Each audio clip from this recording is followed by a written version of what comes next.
BNP তাদের দলের মধ্যে শুদ্ধি অভিযানের কথা বলছে, যে তারা তার দলের মধ্যে যারা অপকর্মকারী তাদের তালিকা করছে এবং তারা শুদ্ধি অভিযান চালাবে। এটা একটা নতুন নাটক, এটা বিশ্লেষণ করব। তার আগে প্রপোজিশন হিসাবে আমরা আহ্বান জানাই যে এই যে বিএনপি, তারেক জিয়ার এবং সালাউদ্দিনদের যে বিএনপি, এর মানে ভারতের এবং রয়ের বিএনপি, এই বিএনপি কোনো শুদ্ধি অভিযানে কাজ হবে না।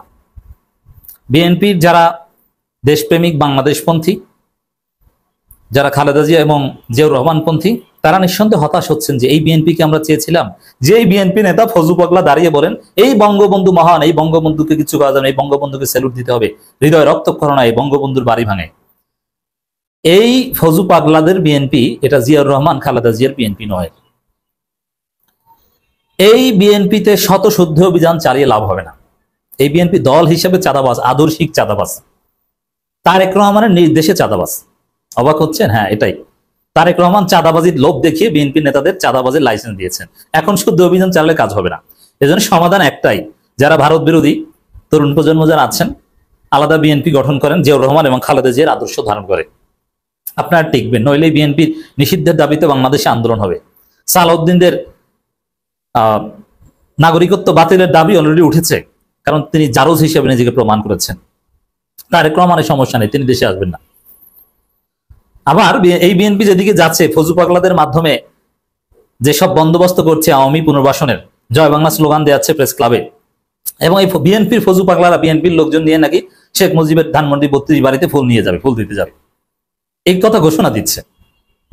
তাহলে আপনি চিন্তা করেন এই বিএনপির অবস্থাটা হবে কি? আপনারা যদি এই ভারতের এই রয়ের বিএনপিতে থাকেন, তাহলে ভবিষ্যৎ হচ্ছে বিএনপির যারা বাংলাদেশপন্থী আপনাদেরকে আবার এসে ক্রসফায়ার দিবে, আবার এসে হত্যা করবে আওয়ামী লীগ এসে, এবং এই সমন্বয়ক বা ছাত্র নেতা যারা আছে তাদেরকে ফাঁসি দিবে, ক্রসফায়ার দিবে, বিচারও করবে না, ক্রসফায়ার দিবে সন্ত্রাস দমনের নাম।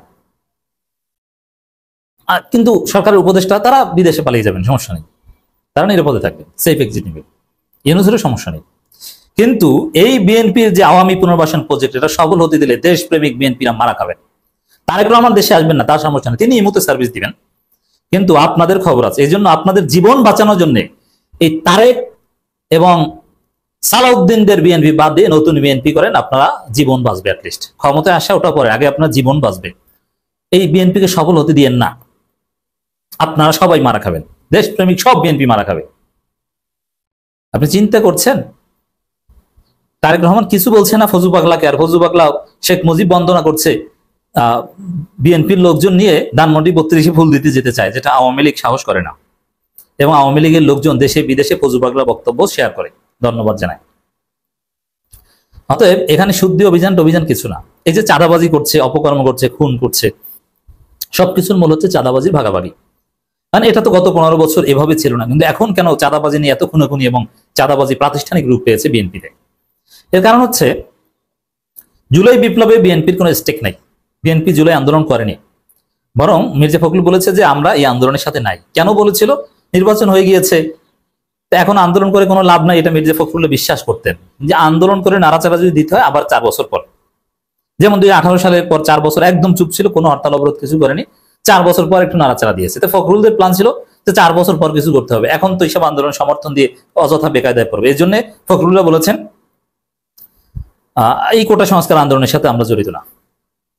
এই জন্য বিএনপি সাংগঠনিকভাবে একটা কর্মসূচি দিয়েছে জুলাইতে, আপনি দেখাতে পারবেন না। হ্যাঁ, বিএনপির হাজার হাজার কর্মী সমর্থক এই জুলাই যুদ্ধে অংশগ্রহণ করেছে এবং অনেকে জীবন দিয়েছে, ইটস ট্রু, বাট সেটা বিএনপির ডাকে নয়, সেটা সমন্বয়কদের ডাকে, সেটা বিএনপির ব্যানারে নয়, বিএনপির কোনো পরিকল্পনায়ও নয়, বিএনপির কোনো কর্মসূচিতে কিছু ঘটেনি। এর মানে জুলাইতে বিএনপির স্টেক নাই, এটা তো বিএনপি স্বীকার করে বলেই তো বলে যে জুলাইয়ের ঘোষণাপত্রে কোনো আইনি ভিত্তি নেই, এটা সংবিধানে যোগ করা যাবে না। জুলাইয়ের নায়ক বিএনপি হলে তো ঠিকই সংবিধানে যোগ করতে চাইতো, এটা তো বোঝাই যায়। বিএনপি স্বীকার করে এটা, যে জুলাইতে তাদের কোনো স্টেক নেই। এখন যে আন্দোলন বিএনপি অস্বীকার করতো যে এর সাথে আমরা নাই, সে আন্দোলন সফল হয়েছে, হাসিনার পতন হয়েছে। এখন বিএনপির লোকজনকে তো মাঠে নামাতে হবে, কি হিসাবে মাঠে নামাবে, কি বলে তাদেরকে সামনে আনবে? এর জন্য তারেক রহমান বলে দিয়েছেন বিএনপির লোকজনকে যে আওয়ামী লীগ তো পালিয়েছে, ওরা যা খেত, যেসব জায়গায় চাঁদাবাজি করতো ওইসব জায়গায় তোমরা খাও, দখল করো, চাঁদাবাজি করো। তো এই লোভ দেখিয়ে বিএনপির লোকজনকে তারেক রহমান মাঠে নামিয়েছেন। তারপরে টাকার লোভে, চাঁদাবাজের লোভে বিএনপি সবাই মাঠে ঝাঁপিয়ে পড়েছে, সক্রিয় হয়েছে। কারণ যে জুলাই যেটা বিএনপির ক্রেডিট নাই, তার ফলে সরকার পতন হয়েছে, এখানে তার বিএনপি চাঙ্গা হতে পারবে না। এই জন্য আওয়ামী লীগের ওই ফাঁকা জায়গাগুলো দখল করার লোভ দেখিয়ে তারেক রহমান নিজেই চাঁদাবাজি করতে নামিয়েছেন। এরপরে বলেছেন যে চাঁদাবাজি করবা কিন্তু ধরা পড়তে পারবে না।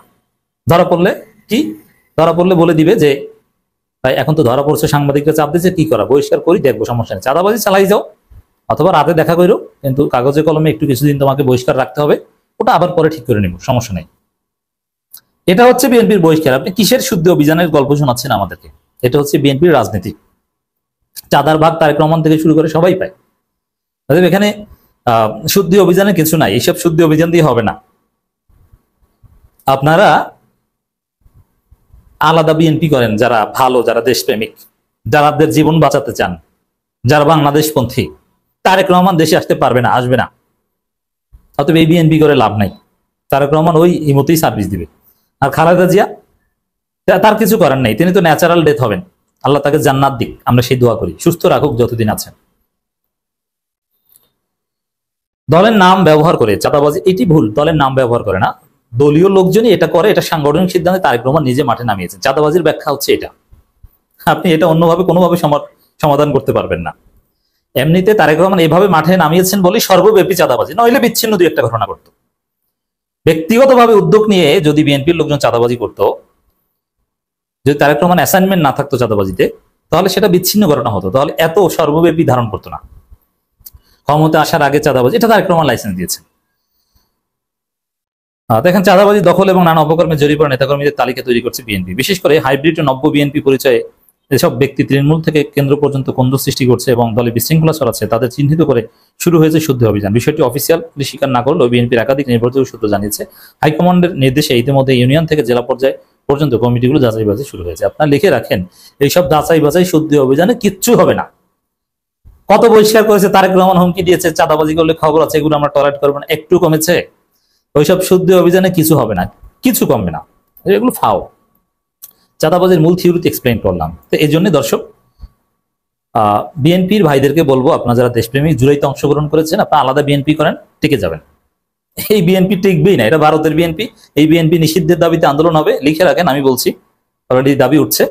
এই বিএনপি ফজু পাগলাদের বিএনপি, তারেক রহমান দেশে আসবেন না, অতএব আপনারা নিজেরা বিএনপি করুন। পিআর সিস্টেমের বিরুদ্ধে বিএনপি কার্যত পরাজিত, কোনো যুক্তি তর্ক কিছু দিতে পারছে না। কোনো যুক্তি না পেয়ে, কোনো উপায় না পেয়ে বিএনপি সালাউদ্দিনরা এখন যা করছে, যেটা সেটা রীতিমতো হাস্যকর। একটা বিষয়ে পক্ষে বিপক্ষে যুক্তি থাকে, কিন্তু পিআরের বিপক্ষে কোনো যুক্তি নাই। এখন অনেকে পিআরের বিপক্ষে লেখে এবং আমি দেখে হাসি। একজন লিখছে, আমি স্বতন্ত্র নির্বাচন করতে চাই, পিআরে স্বতন্ত্র নির্বাচন হবে কিভাবে? সে জানেই না যে পিআর সিস্টেমটা কি। আবার একজন বলছে যে পশ্চিম ইউরোপের কোথাও পিআর আছে, মানে জানেই না, কোনো ধারণাই নাই যে পিআর কোথায় আছে, কি ইত্যাদি ইত্যাদি।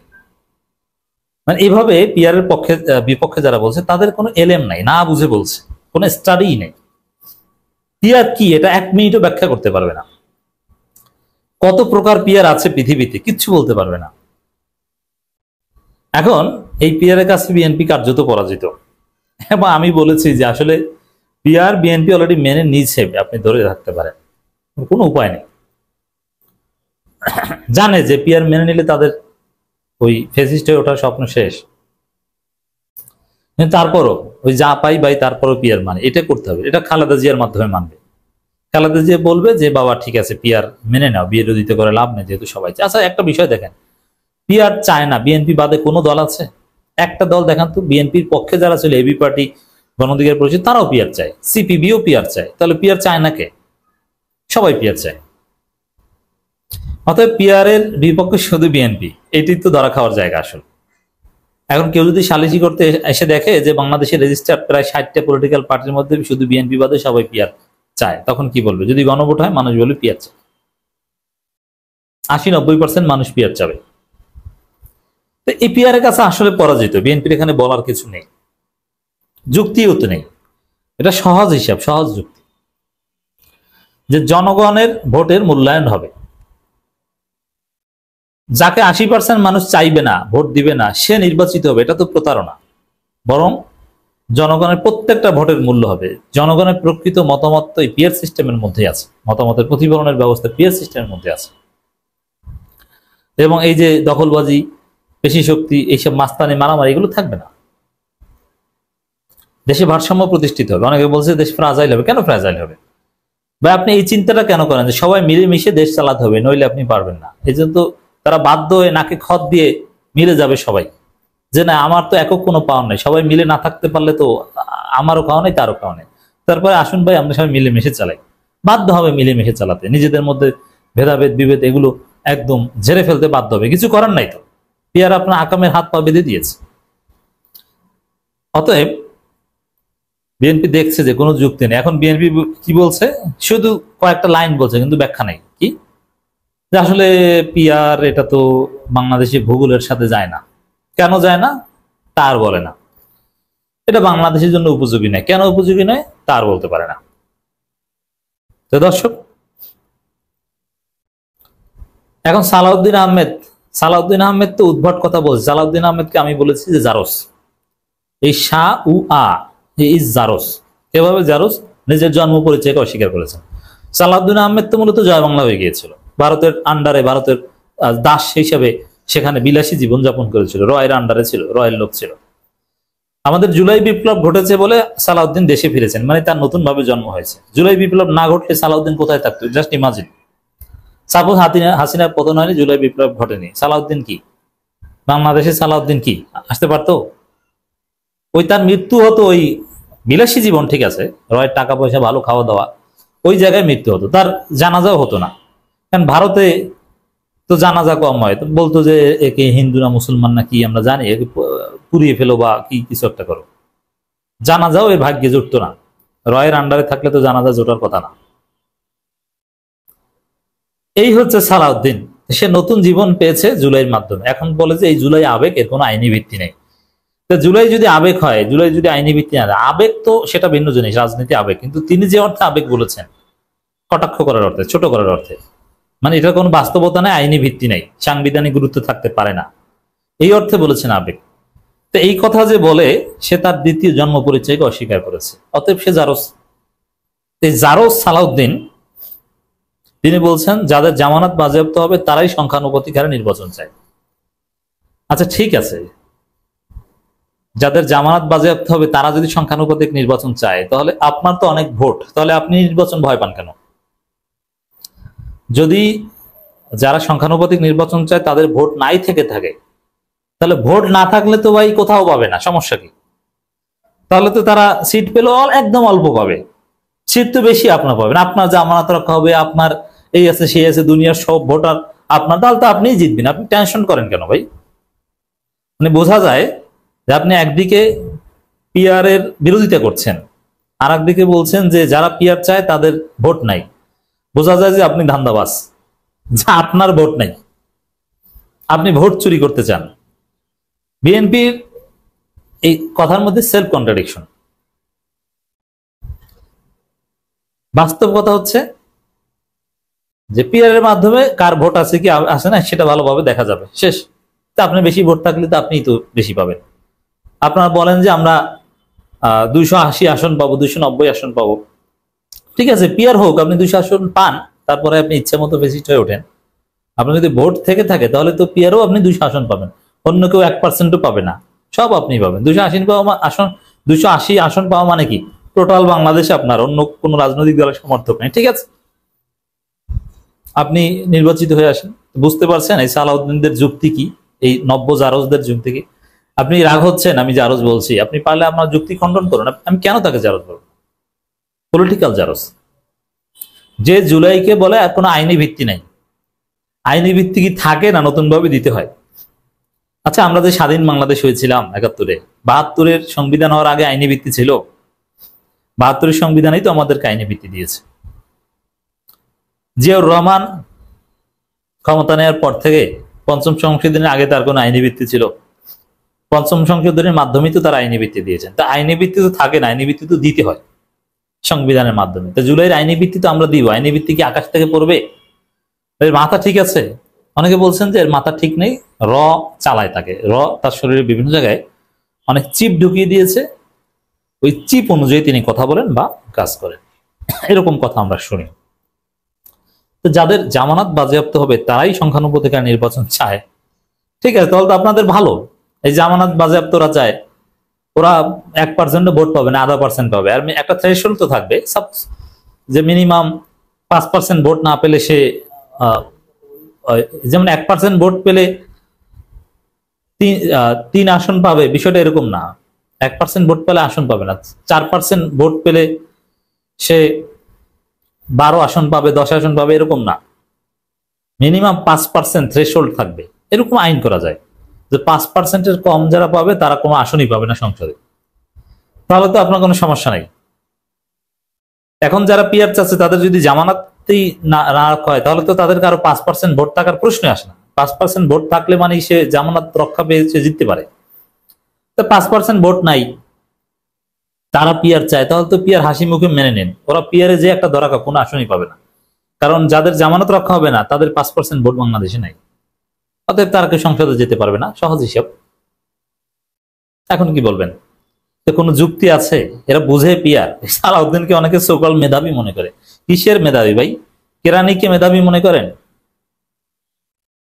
কিছু মুখস্থ করে বিসিএস ক্যাডার হয়েছে, কি বুঝে? বিসিএস ক্যাডার কি আমাদের বন্ধু বান্ধব দেখেছে? আপনি কি মনে করেন? এই যে সাবেক নির্বাচন কমিশনার ছিল, বিসিএস ক্যাডার ছিল, এর কথাবার্তা শুনলে মনে হয় যে সরদি কলেজ থেকে ডিগ্রি পাস। এই ইংরেজি বুঝে না, মৌলিক ফান্ডামেন্টাল ইংরেজি বুঝে না। সালাউদ্দিন কি বুঝে? আপনি কি মনে করেন এদেরকে?